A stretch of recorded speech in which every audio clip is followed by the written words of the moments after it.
Hey everyone, welcome back to the channel. Share, subscribe, like this video. Definitely keep everybody in your prayers and the surrounding states because a lot of damage today due to tornadoes on the ground, and it looks like the storms are calming down now, thank God. If you're not part of the channel, share, subscribe, like this video. Thank you for all your support. Thank you for always being here. Thank you for all the subscribers. We've reached over 7,000. Thank each and every one of you. Make sure you put your prayer requests in the bottom. Remember what we talked about earlier. What I was telling you about Belarus. How they play a major part in World War III. This just came out. The arrival of G. Prigozhin in Belarus raised the alarm in the USA.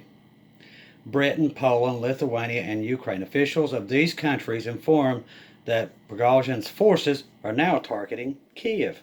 Wow. Did I say that was going to happen? Already within 24 hours of the countries bordering Belarus, are revising security measures and preparing for the worst case scenario. Prigozhin will move Wagner forces. They already take it for granted into Belarus, reinforced the Belarusian soldiers to attack Kiev. What did I tell you? Belarus comes down, takes Kiev, Russia comes in from the west. Already seen it, people. It's just playing itself out. If this is true, which it is, it does happen in the future. Then the biggest trick of all time, orchestrated by Putin, I told you, is unfolding before our eyes. Soviet art of deception taken from the KGB manuals. The British something is sure of this development. I could already told them. Already, as reported by the British, Polish, and Lithuanians, Prigozhin's forces are now 100 kilometers away from where they was 300 kilometers away from Moscow in less than 24 hours. Already as reported, British, Polish, and Lithuanian Prigozhin's forces have moved right up to the border. The president of Lithuania stressed that NATO would have to reinforce its eastern flank if Prigozhin's or his soldiers of the Wagner group end up in Belarus.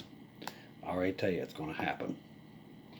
Similarly, a British general and reported that Wagner's forces are now 100 kilometers from Kiev, and they got nukes, and can lead attack from Belarus. Kiev is already in serious danger. They lose Kiev. I can already tell you it's going to happen. Another very important factor is the transfer of Russian tactical nuclear weapons to Belarus. It doesn't help them. The new development worries the West and NATO more and more. Nuclear power and Prigozhin are troubling. I think this is why World War III happens, because they hit them before they hit them. That's all how it all comes to pass. Alright, Kiev is a serious danger. Wagner will attack. In more detail, the former chief of the United Kingdom's General Staff, Lord Dunant, warned that if Prigozhin takes his forces with him to Belarus, Kiev could be in serious danger. I can already tell you, they do. According to the British general, what is happening now resembles a covert redeployment of large military forces, which have received serious political and informational coverage. It is not possible to hide the transfer of such an amount of forces and means of in our time. Therefore, a reasonable legend was invented for the Wagner PMS, which will not raise questions. Bait and switch. Obviously, he left the scene to go to Belarus, but this is the end of Prigozhin and the Wagner group. The fact that he has gone to Belarus is, I think, a matter of concern.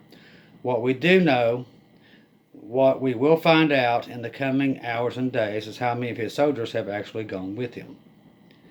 It don't matter. He will actually lead the Belarusian forces down there too, so he's going to have two militaries.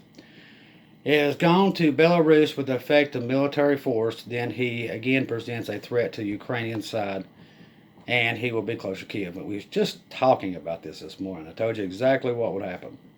I would definitely make sure to keep a good handle on the situation in the north in a direction from the Belarus and Kiev. The Russians have exploited this as part and disastrous, and it's very likely to happen again under the command of Prigozhin and his troops he has now. They, Ukraine, need to watch this side very carefully and make sure they have some units to maneuver so they can repel another attack from the direction of Belarus. I can already tell you, it fails too. This was started during an interview. Let's see, It's video.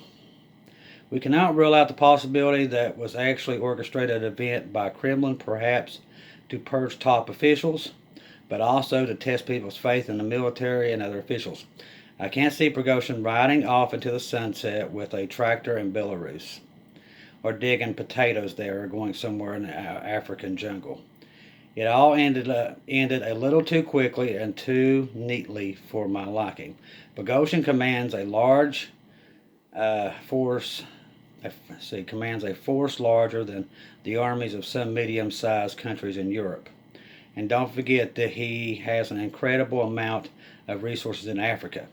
It's also said that in the Congo, along with their annual mining income, it's about $1 billion. The border of Belarus is very fluid. Wagner could used for another attack on Kiev with the Prigozhin there.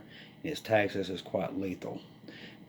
Councillor Zelensky, northern Ukraine was not enough fortified in case of an attack of Wagner. At the same time, the advisor of the Minister of Defense of Ukraine, when asked if Kiev will monitor the northern side, Ukraine has known the danger of an invasion from the borders of Belarus for some time, which means they are fortified enough. We were prepared for any developments or events, he said. The commander of the Joint Forces and Armed Forces of Ukraine, Sergei, who also heads the Northern Strategic Command, said in his part, the attack of PMC Wagner on Kiev from the territory of Belarus will be the last for the company's soldiers. The Ukrainian army will destroy They don't. According to the Ukrainian general, the troops of the North Group would have created a defensive line on the border of Belarus, which is very difficult to break through. I can already tell you. They take them, they destroy the Ukrainian forces. They take Kiev and the whole eastern flank from the river all the way down to the Black Sea. They take it all. And then NATO gets involved. That's how it's going to work.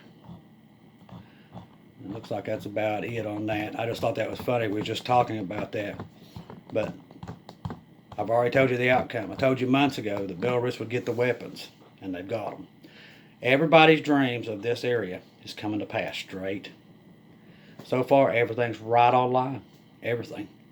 What God has told us in dreams and visions, it's all there. Can't miss it. Somebody was asking me a question earlier, and I want to give them the information. It was on one of the comments. Yeah, there was another guy. I didn't discover him until probably about maybe 4 or 5 months ago. I found him and he had the same dream I had. My dream was different from his. I think his was a vision, not a dream. Let's see. Of course, it's not going to pop up now. Let's go to my history. Be patient, be patient. Okay.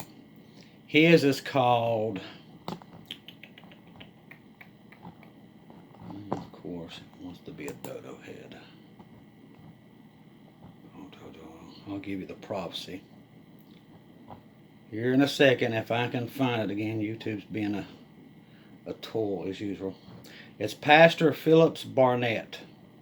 The Azopha Mina prophecy, if I'm saying it right. I didn't discover him until after. Now, what I've seen was different from his. He had a vision. I had a dream. I was watching it on a newscast. Bonnie McCoy saw the whole map and where the war broke out and all the places. So I saw locations. He saw locations. Bonnie saw locations. Bonnie did not see the United States. I saw the United States. I did not see all the places in Ukraine. I did know that Belarus was involved, that they go down, because I saw it on the newscast in the dream. He actually saw it. So his name is, once again, I don't want to mess it up. I'd like to get him on here and talk to him. Pastor Philip Barnett. His is detailed, mine was detailed, Bonnie, and there's actually others. And what we're doing is combining all of them, I'm putting them all together so we can tell what cities are safe after World War III. It won't be for us. The church, like I said, we're leaving. But hopefully, maybe the video will survive and people will know where to go. So we're going to try to do an active map of where we know the bombs do fall. And the reason I say we do know is because I'm using 3 confirmations. What Bonnie saw, he saw, I saw, and the other pastors that have seen them. And if they match up, the cities that literally get bombed, then that's what I'll include.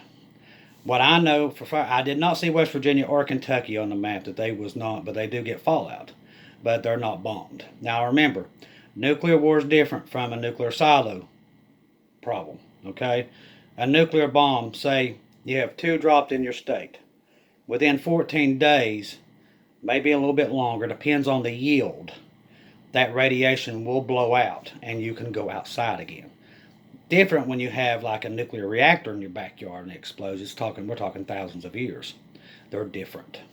Nuclear bombs are different. Within 14, I would say safely, 14 to 15 days, you can go out. And the best thing for you to have, I've always told everybody, is to get you one of those radiation detectors.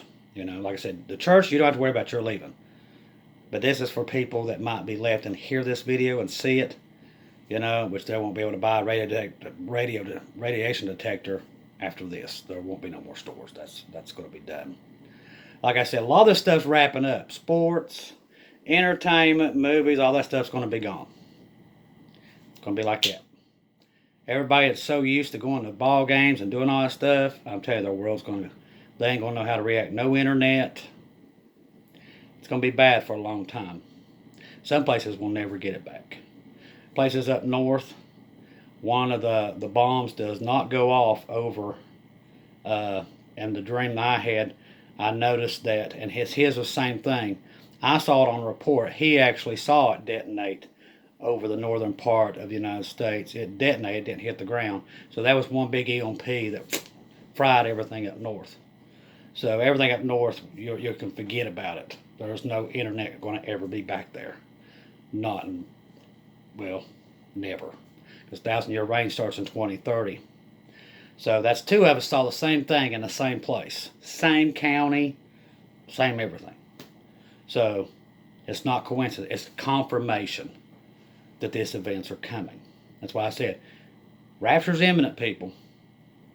That's why I tell you, I've been telling you for 8 months. People's like, and they'll laugh, they'll scoff, but I'm telling you, they'll find out for themselves that this stuff is coming. Too many people seeing it. Too many people. If you got that many people seeing the same thing, you can write it down. Something's going to happen. The same thing with his. I didn't see a year. I saw the date. I didn't see the year. And mine, I remember seeing the newscast because I was watching it on a TV channel and it was coming across and it said November the 11th. He actually saw November the 11th. So, like I said, multiple confirmations on this. That's why I'm telling you, be ready for the rapture because World War III is right around the corner. When it does happen, it'll be quick. And like I said, we don't have as much time as you think we do to get everybody on the ark. The other day I saw the 10 again. I dreamed about the 10. Today I dreamed about 12:15. Don't know what it means. But like I said, we're on the clock. God has told us, He's warned us that we're on the clock. And time is running out. You gotta have yourselves ready. Like I said, a lot of people ain't gonna believe us, pay us no mind. And like I said, all we've done is we just saw the outcome. We just saw that World War III breaks out and places that are affected. And like I said, a lot of people, like I said, they're not going to believe us. And like I said, there's nothing we can do. We can just tell you what we saw. They match up with each other's, and that's all we can do. That's all we can do is match them up, give you the information, and you do with it as you will. That's all we can do. Noah told everybody it was going to rain. They all laughed him out of the boat, quite literally. But he kept doing it up until the boat was sealed. All we can do is tell you, like I said, I'm not no prophet. I just have dreams. I've always been a dreamer. I have dreams like other people watch TV. It all started 2 weeks before 9/11. That's when it started. I'll even tell you when it started because I didn't understand what was happening to me. But it just started. And I saw 9/11 2 weeks before it started. I saw the pandemic 6 months before it happened. Saw this actually. He saw it in 2007. I actually saw mine later. I didn't find out about him until this year. I saw it, I think, 2016 or 2017 is when I saw this on a newscast. I was watching it play out on the news. It was really bad. It was pitch dark outside. Couldn't see nothing. And that started my dreaming about. I thought at first it was a volcano eruption because I kept dreaming about it raining ash. Did it again in 2021. I started dreaming. I dreamed for 2 weeks straight of nothing but ash. So I thought it was a volcano, but I'm starting to think it was the fallout. Because when it rains down, it looks like snow, and it was black. So, like I said, God's warned us and warned us and warned us. And all we can do is put it out there, get everybody on the ark as possible. And, we just wait and see what happens. A lot of confirmations. That's all we can do.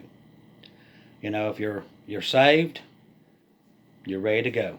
If you're not saved, call upon Jesus in these last days. Because like I said, we don't know how much time we got. And you're not even assured tomorrow in the first place.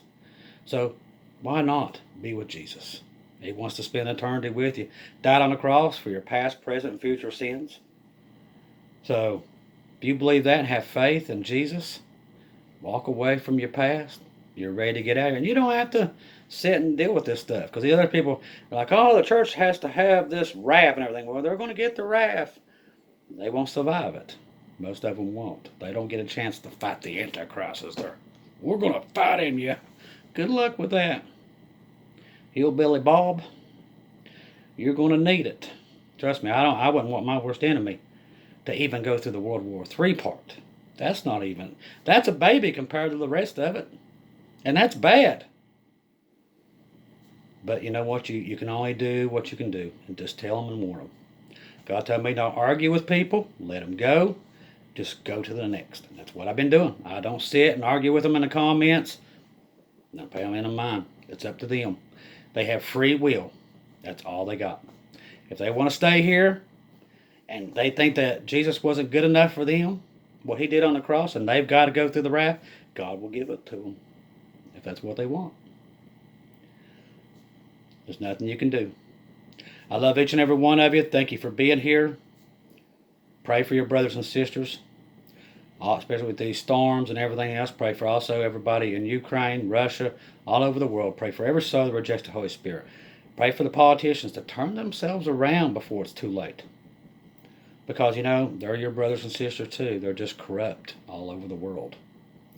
But we got to pray for everybody. They're all our brothers and sisters. Don't argue with people. Just let them argue with themselves. Go to the next. Go to the next. They don't want to hear it. Let them laugh. Let them scoff. Go to the next. It's all you can do. I know it sucks and it's hard to do, but you got to do it. Because, like I said, you might miss one that's ready to get on board. So just keep going to the next. Keep going to the next. And like I said, I'm here with you up until the end. We're just watching everything that's happening. I'm here with you up. I don't care how long it takes. You might get tired of seeing me, this old crazy hillbilly from up a holler. But I'm here with you to the end. No matter what it is, till we're raptured, I'm here broadcasting day in, day out. Sick, no matter what, unless God takes me out early. And if then, I'll meet you there when it happens. Okay? But you're my brothers and sisters. You don't know me, but we started this channel for you guys. So we could all, because we knew there wasn't many people here even that wanted to hear this kind of stuff. They don't want to hear that Jesus is coming. They don't want him to come. Even though they're in church, they don't want him to come. They can't let go of this world. Many can't. Don't be one of those. He said those that are watching, he won't come as a thief in the night. Everybody's like, they start that little parakeet mouth and they're like, no man shall know the day of the time. No man shall know the day and time. They don't never read the whole thing. They just read that one part. That's why I said Lucifer has these people completely lost. Half the Christians in the world have never read a Bible, but they know that one verse because they don't want Jesus to come. But that's not what that verse was saying. You go on down, you learn a lot more about what he's saying. After that, he comes out and says, if you're watching, only if you're watching, you're supposed to be watching. See, they tell you, oh, you're supposed to be watching. No, you're supposed to be watching. You actually get a crown in heaven for just watching for Jesus. I'm getting a crown. If you don't want yours, fine, I want mine. So, everything they say, they don't know what they're talking about. Bottom line. And that's what you have right now. Christianity don't know the Bible.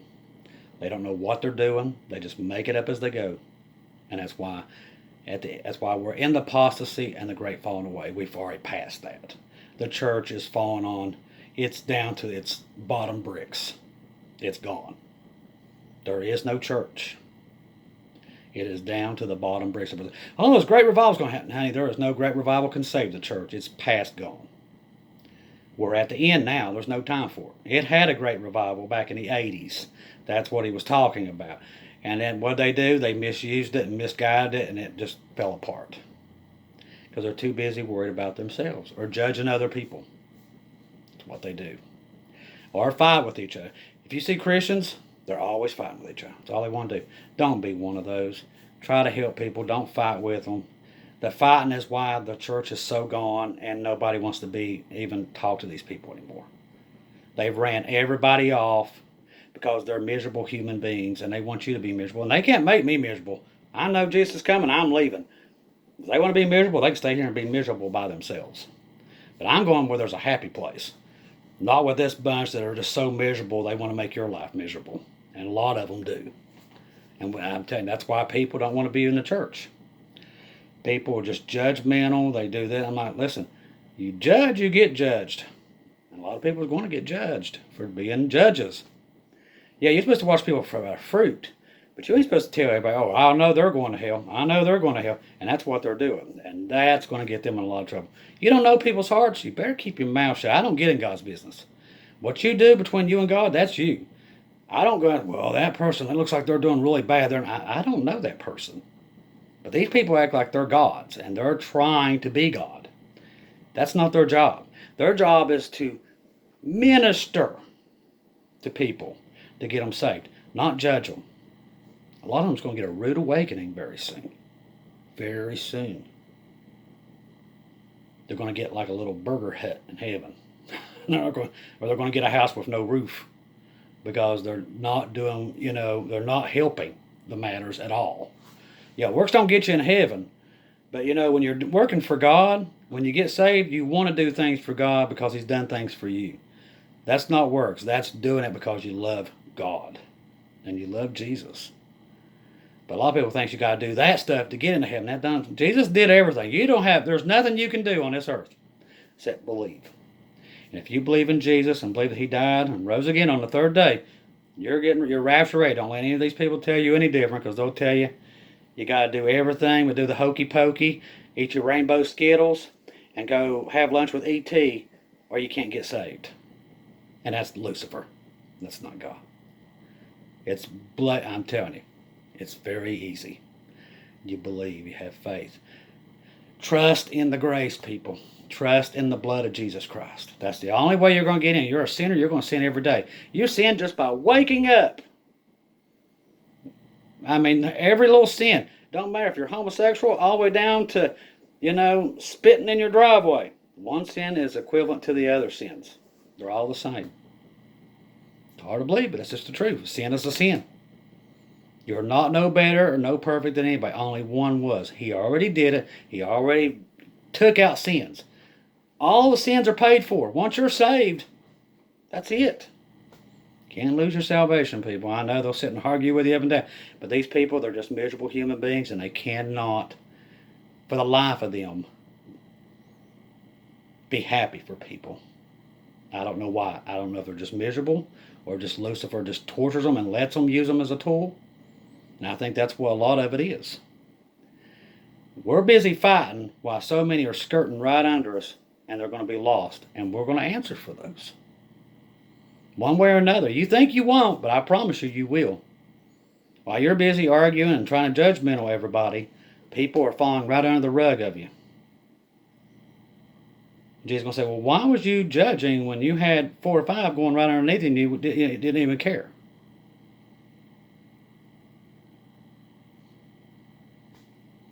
quit your fighting, people. Quit bickering. We don't have no more time. I'm telling you.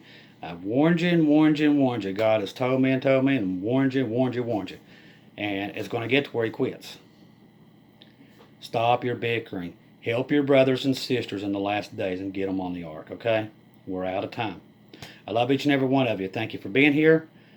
Like I said, I don't know what tomorrow's going to bring with these storms, but I've got my ruby red slippers, and I might be off to see the wizard, but I will be back after he kicks me out of Oz, one way or the other. Love each and every one of you. Don't see or hear from you again. I'll see you in heaven.